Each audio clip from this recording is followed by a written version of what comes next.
Ndoa mwaka huu jamani zitakuwa ni nyingi sana. Hapa ni kwa mujibu wa maandalizi ambayo kwa sasa wasanii wanafanya kwa mahusiano yao ambayo yameonekana kuwa yako so serious sana. Hapa nitazungumzia baadhi ya mahusiano ambayo kwa sasa yameonekana kuwa kwenye malengo ya kuingia kwenye ndoa. Alianza Gigy Money na Lipton, watu waliamini kwamba ni utani, kimwisho wa siku imekuwa ni kweli. Sasa the next round na next episode kwa mahusiano ambayo kwa sasa tunategemea kuyaona kwenye ndoa ni mahusiano ya Vidola pamoja na Kiredio. And of course ni kwamba hii ni baada ya Kiredio kufunguka kwamba kwa sasa wapo kwenye mazungumzo mazuri na wazazi, na lengo ni kufanikisha ndoa ambayo itakuwa ni ya kihistoria na itakuwa pia ni content ambayo Watanzania wataamini kabisa kwamba yani kilichotokea pia ukiachana ni issue ya kweli, lakini lazima yeye kama content creator afanye kitu ambacho kitakuwa ni cha kitofauti kwenye harusi yake ya Kikristo. Lakini pia issue nyingine ni kwambie pia mahusiano ya Dvoice na Lulu Diva. Ni kwambie kwa sasa pia lengo na dhumuni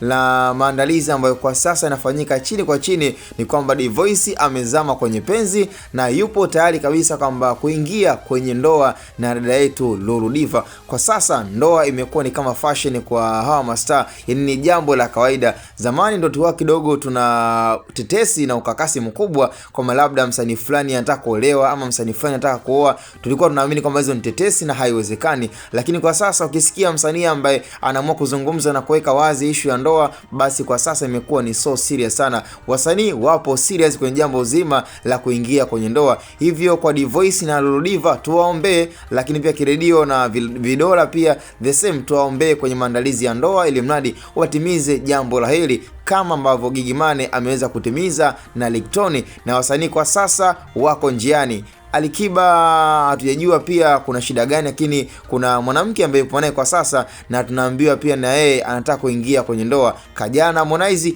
the same, msururu ni mwingi.